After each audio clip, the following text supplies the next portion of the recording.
Hi, welcome to another edition of Knife and Fork TV. Once again, I'm Chef Marcus. If you joined us last time, we made a garlic chipotle chili, which turned out to be amazing. I don't know how it turned out from you. Post at the bottom, comment at the bottom to let me know how did yours turn out. If you did any kind of tweaks to it that may have made it taste even better, we'll definitely be open to using those on a future episode or so. But what we're going to do today is we're going to do a roasted garlic mashed potato puree kind of thingamajigger. Yeah, thingamajigger. I did say that on TV. But first we're going to start off today with, earlier I did roast 2 whole garlic cloves. They are roasted. If you're not familiar with how to roast garlic, what you do is you take some foil. I do it the old-fashioned way. Some people do it in a pan. But I do it, I take some foil. I kind of bundle it all in there. You can bundle as many as 2 or 3 in one. You oil, salt, pepper. Doesn't require too many spices. It creates its own flavor. A roasted garlic flavor. It has an amazing aroma. The aromatics in the roasted garlics are very intriguing. I actually like them myself. Like I told you before, I'm a garlic fanatic. Roasted garlic wins me over every time. So first thing we're going to do is we're actually going to walk over here so that I can show you how to get your gravy ready. We're going to make we're going to have some smothered pork riblets. Twist on more of a traditional soul food, which is smothered pork chops. A lot of people like to do.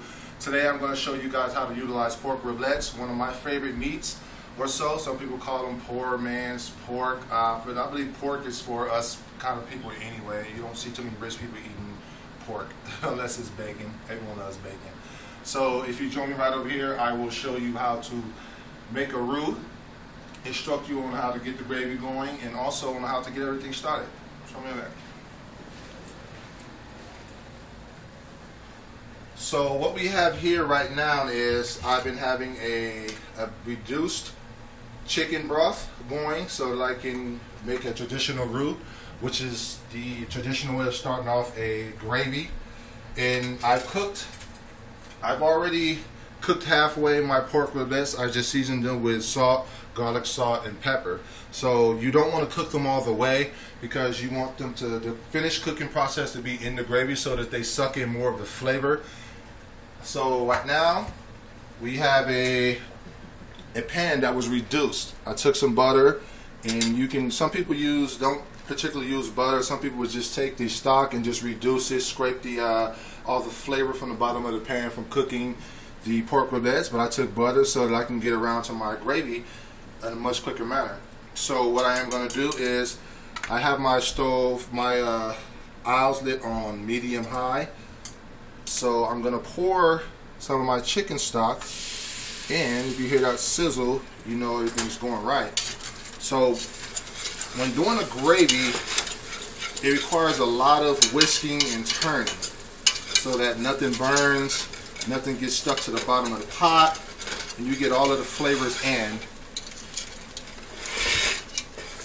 Okay, you want to make sure you don't burn yourself. You can whisk as you pour if you're that good. Most people will just pour a particular portion in and then whisk. Me, on the other hand, I've been doing this for quite some time now, so not too worried about it. I wish you could smell. We need smell-o-vision immediately. This will make things a lot much easier for people. But I can tell you now that it smells really, really good. So as I'm whisking my gravy, like I said before, you want to make sure that you continuously whisk so that nothing burns, nothing gets stuck to the pot. I'm doing a much more lighter roux when it comes to chicken stock, preferably to keep it light. The longer you cook your roux, the darker it becomes, depending on what color and texture you want your gravy to be. I want mine to be a bit of a light brown or so. It looks good on mashed potatoes, I think, personally. So I'm going to turn the aisle down to very low so that it can just simmer. Doesn't necessarily have to pour all that in there. Set that to the side. It doesn't have to cook fast. So it's going to simmer. Make sure I get the reduction done so we can get more flavor. Gravy's looking amazing right now. So when your gravy is done settling and you have the right kind of consistency with your gravy, you're going to take back your pork riblets and you're going to reinsert them in the pot so that the finishing process would, you can get to your finishing process with your pork riblets. I probably should use a different tool to make this much easier.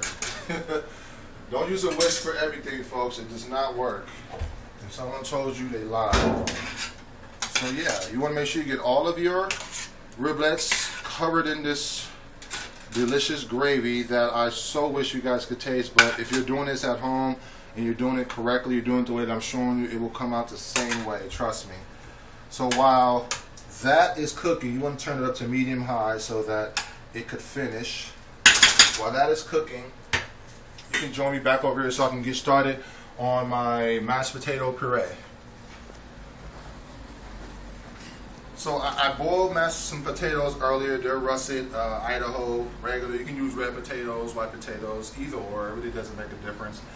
But I am going to take them in my blender I used on the last episode. Very handy to always have a blender or a food processor, either one. You're going to take, depending on the size of your blender, you're going to take your potatoes. I prefer you to break them up into smaller portions so that it becomes easier to process. Okay, I have that in there. And just a second while I grab some milk. So I have a reduced fat 2% milk. You can use whichever one suits you. I'm going to pour about a half a cup in there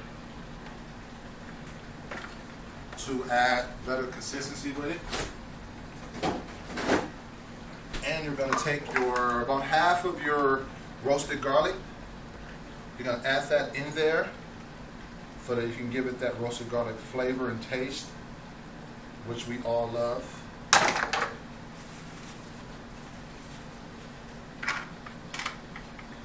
Put the top on it, and you're going to mix it.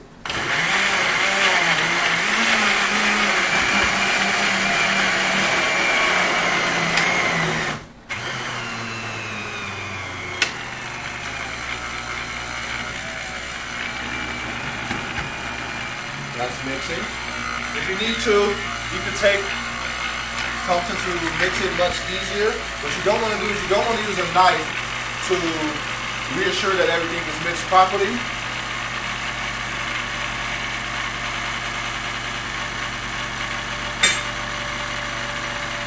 I'm gonna take a spoon.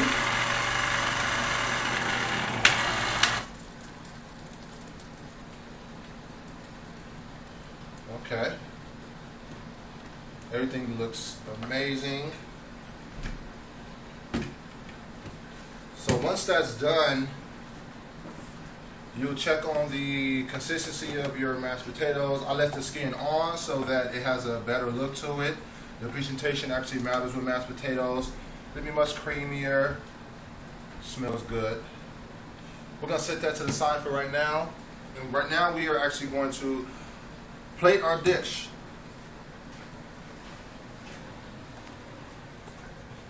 Our meat seems to be done right now. So I'm going to take a plate. I like black plate. I'm a fan of black plates. I'm going to take a plate and my spoon.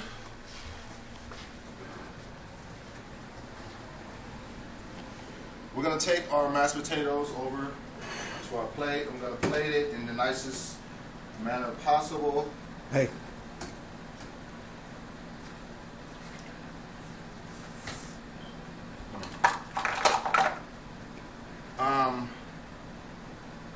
Like I was saying before, to make sure I like a clean work area.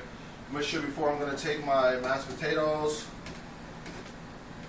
and I'm actually going to take just about one scoop of it. You can center it. You can do whatever you please. I prefer to center it or so. Looks amazing. I can't wait to taste it. There we go. And I'm going to grab a riblet so we can finish our plating.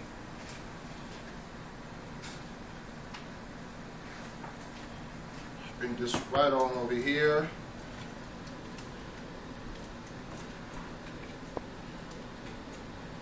Make sure you get one with that the right amount of gravy on it. I'm going to lay it right across. Set that over there. And what I did also was I took the skin of the potatoes and I deep fried them so that they can give it a better presentation.